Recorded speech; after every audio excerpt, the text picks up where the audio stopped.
Today we're going to unbox, build and ride the Elite KURA, a humble fluid trainer packed with a ton of technology. Let's get stuck into it.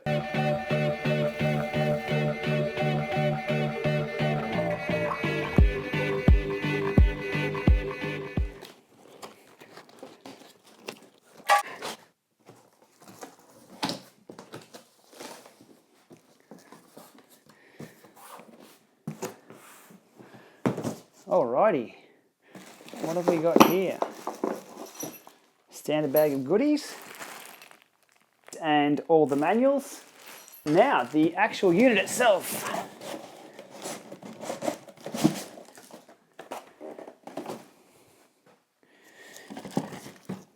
This is pretty much physically identical to the Drivo, which you may have seen in my other videos. Oh, we're dropping parts everywhere.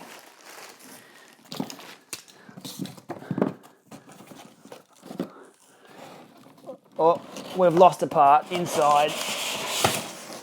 I saw it roll past. Oh, this is going to be fun. All right. You can go over there for a sec. But we've lost a little part. There it is, got it. All right, this little bugger went rolling around under the inside, so we need that. That looks to be all that's in the box.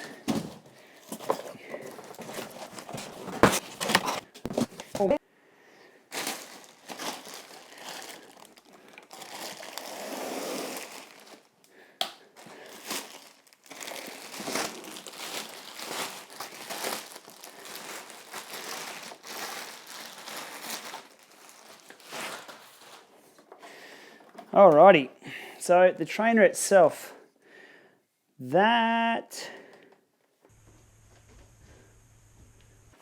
has to be put on in there somehow. Oh, okay, that goes through. I believe on the Drivo this was already in place. So I'll put that, oh, that's a bit of a bugger. Let's put,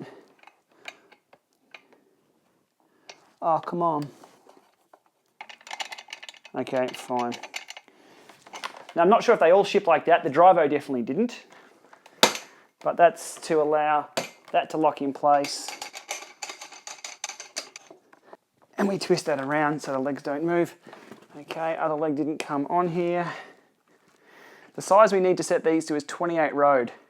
It's the flattest one, closest to the ground. So we put that one on there, make sure it's facing down. That's the other one. So we've got both those facing down. Locks in place. This is identical to the Drivo. So if you've seen my Drivo videos, same deal. There we have it. We're built. Pirouette.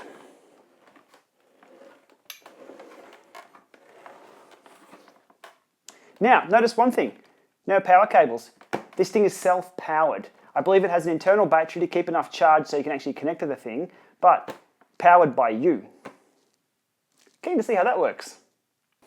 So speaking of the internal battery, on the back here, it actually has a little warning saying, well, we have to skip down to the English, so we're down here. Attention, pedal for 15 minutes at first startup in order to recharge the battery.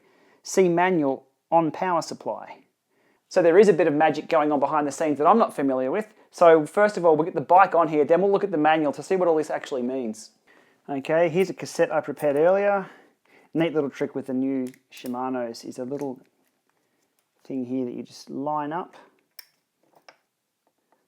on here.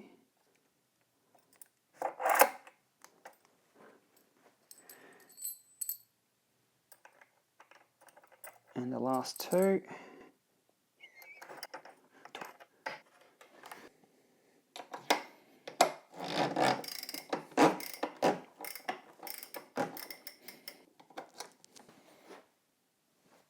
Now it's time we have a quick look at the manual. Okay, now I'm not sure which of these we're using today. I'll take a punt that it's that. They'll be for through axles, they'll be for 135, we want 130. I'm guessing here's what we want initially for the skewer. What else is in the box? Okay. Okay, we have 1 month free Zwift. Woohoo! It's a nice bonus. We have some marketing stuff from Elite. My e-training, okay. Code for something else that I'm not going to show you. And we have the full manual. Ripper. So the only assembly really required is that. Now we are missing a component here. We don't have a skewer. So we'll need to find, I think I'll have one here somewhere. So we're going to have to borrow a skewer from somewhere else today. It's pretty high through here, so it's not as easy as a few other trainers to get on, but once you hook your train around, it's straight on. Oh, that's brilliant. Okay.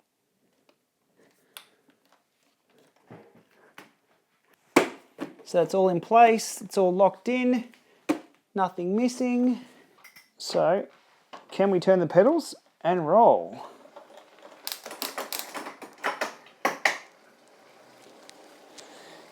Yes, we can. So the unboxing was straightforward. We've got the cassette on, we've got the rear skewer on, no problems at all, and the bike went straight on. There's no lights or anything flashing on the back here yet. The sticker on the back did say we had to ride for 15 minutes to put some energy into the battery for it to kick in. So time to get kitted up and to get to work. So here's the section in the manual about the power supply. So it tells us that when it recharges via a small generator, well, battery continues to work, etc., etc. Excuse my dirty fingers. And note, there is also a USB connected to recharge from an external power source, power supply or portable battery in case of emergency, like your legs fall off. So we can shortcut the 15 minutes. Sounds good to me. Let's go. Right. I like a good shortcut. Micro USB. There we go. We're in. And we're charging. So as soon as I plug that in, we have life. Okay, we'll leave it to charge while we get kitted up for our first ride.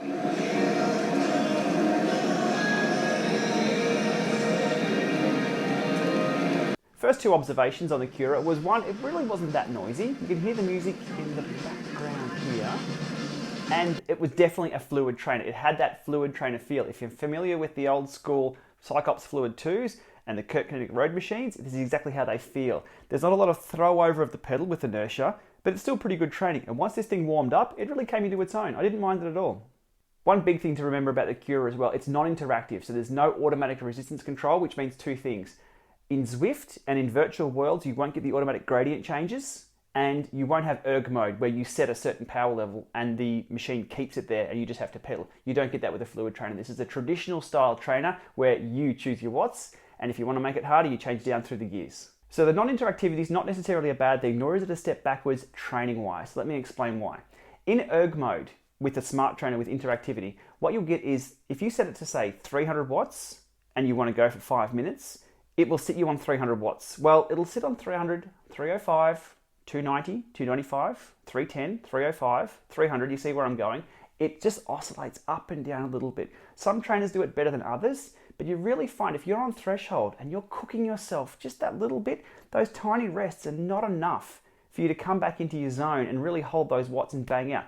The smoothness really isn't there with some of the trainers. On this one, the fluid trainer, I set a zone of around 350 to 380 for this session, and that was up here. That's the watts I wanted to hold. It didn't make me hold those, that's what I wanted to hold. And on a good day, 380, maybe even push to 390. On a bad day, we'll sit there at 350. This allows you to do that, and there's none of this oscillation. It's all in your legs. The smoother you are, the more that number will hold. So I actually felt quite good. And when I finished that first interval and I was able to lift right near the end, I thought, yeah, give me that over erg mode any day. Again, personal preference for training. And it had me thinking, is erg mode really the way to go for threshold and above training? Alrighty, let's jump over and have a look at some data now from my session the other day. Here we've got the Green Jersey Reverse Watopia Sprint on Zwift. This happens to be raining too. Not ideal for an indoor session. Okay, what we're seeing here, top left corner, that's the power there from the KURA itself. To the right of that, that's the power coming from the power tap pedals, the P1s. Below that's me. Bottom left is just a small shot of the KURA there. You can see it under sprint load. And you've got the left-right power balance coming both from the power tap pedals. So coming down the hill, whacking down through the gears, that's the crunchy here. And the power response is actually pretty good on the screen here. Okay, getting stuck into it now. Right, what you hear there is me pulling a pedal. Not ideal. Bit of a technique thing. So I've pulled the pin halfway through that sprint, still got the green jersey, happy days, but there's me having a look at what actually happened. I've had a look at the slow speed and I've actually just twisted my heel a little bit. I've been sprinting outdoors lately. Indoors is a different technique, so user error on that one, but we'll head over and have a look at the data on that. Okay, over to DC Rainmaker's analysis tool here, comparing power meters. I've got Stages power meter, we've got the Elite KURA power, and we've got the PowerTap P1 pedals. You can see here, just riding along, ramping it up to around 380 watts or so, ramping up into the sprint, bang, everything responds beautifully. That's exactly what we want to see. There's no delays there, no problems at all there with the sprints and responsiveness. Peak power, they all jump around about the same. What have we got? 1128 from the Stage, we've got 1108 from the KURA, and we've got 1145 from the PowerTap pedals. Given this is pretty hard on, those numbers are pretty close. So a few minutes before I started recording the data, I did a spin down or zero offset of all the devices I had. So the P1 pedals, Stages power meter, and the KURA itself were all zeroed, offset, spun down as per the process in the manuals. So we all should have been spot on. Let's have a look at how that went with my 5 minutes or so at about 380. Diving into the data here, well, we can see the Stages is performing as expected. It's dropped, it's the lowest of the whole lot here. They all track pretty well, but they're just out a little bit. So Stages, you're out. You're in the doghouse. The actual PowerTap pedals and the KURA track pretty nicely, but there's still a discrepancy there of about 10 watts or so. Okay, so the power was close there between the P1 pedals and the KURA. The Stages was, well, where the Stages is. It's always low on me. I've really got to replace that thing. So I stopped everything, calibrated, then we went to erg mode for 8 minutes. I set the erg mode to 320 watts and we pedaled for 8 minutes. Again, trying to keep things nice and smooth, keep things in the same cadence range. Let's dive into the data for that. So zooming in here, and what we're seeing is the KURA is now reading a little lower than the Stages. Again, it's close. Close enough for most people, sure. PowerTap pedals reading higher than everything. So again, this does my head in a little bit. Which one's actually correct? I've got 3 power meters and I can't really trust any of them. Look, there is drive chain losses, so I'll expect a few % down, depending where power's being measured. But to be honest, I do lose sleep over this at night. I need everything to line up perfectly so we know which one is true. Now, I do know the Stages is not that true. So given the KURA is now reading a little lower than the Stages, time to stop the show, we'll do a recalibrate, and we'll go again. So, third time lucky on the calibration. Again, it's a very basic spin down calibration on the KURA. It just says to pedal, stop pedaling, and you're done. It's only a few seconds long. Don't really know what's going on behind the scenes with it. So it did show after the third attempt at calibrating, an hour or so into the ride, things started lining up okay. How did I test this? Well, I did a step test. Steady state, 1 minute interval step ups. And you can see here, the power is tracking perfectly with everything. Until we get to about 300 watts, the Stages starts to drop a little. And then we bang up to 500 watts for a minute. And you can see there, let me dive in a little closer to this one. It's good night from the Stages. It just can't handle that kind of ugliness when you're up at 500 watts.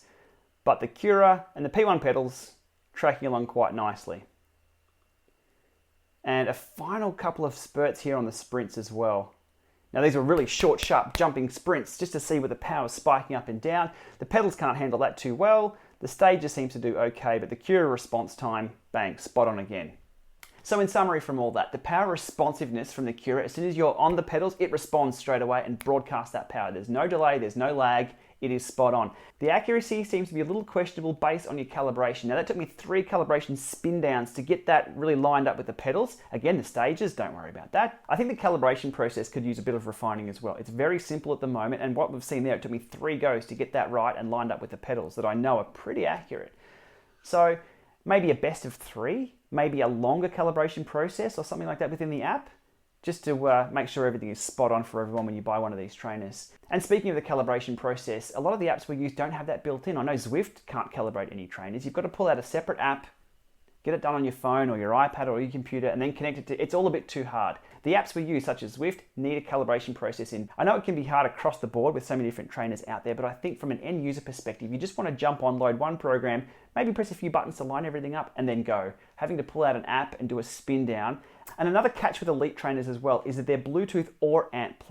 That's determined by whichever one is connected to first on the trainer on power up. So it makes it a little harder to pull your phone out and calibrate via Bluetooth. If you're already connected via ANT+, it'll switch Bluetooth off. That was a right pain for me. Usually that's okay if you can turn this trainer off, turn it back on, connect via Bluetooth first, do your calibration, etc., etc.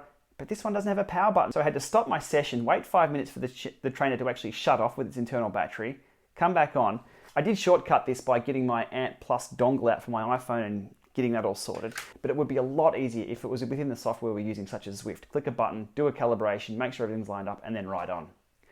So I guess in summary, this is the ultimate fluid trainer that's out there. It has a lot of packed in technology, so it does have your ANT+, does have your Bluetooth, it will transmit speed and things like that. Holds up really, really well on a sprint, it's pretty sturdy, and it does offer a really, really smooth line of resistance. As I was saying before, in my interval, if you just want to jam it a little harder at the end, just crank up the speed a little bit more, and it puts that load straight back in the legs. Pricing wise, the KURA sits just below a direct drive interactive smart trainer and just a little bit above the wheel on interactive smart trainers. So it kind of fills the gap there. So if you're into a fluid trainer with infinite resistance, you're not looking for erg mode or the interactiveness, you're just looking for a damn hard workout. It's pretty quiet. The responsiveness to the power is really, really good. Yeah, it's not a bad option. It's definitely staying in my kit here. So we'll leave it there for now. Thank you for watching another one of my unboxing, building and first ride videos of my trainers.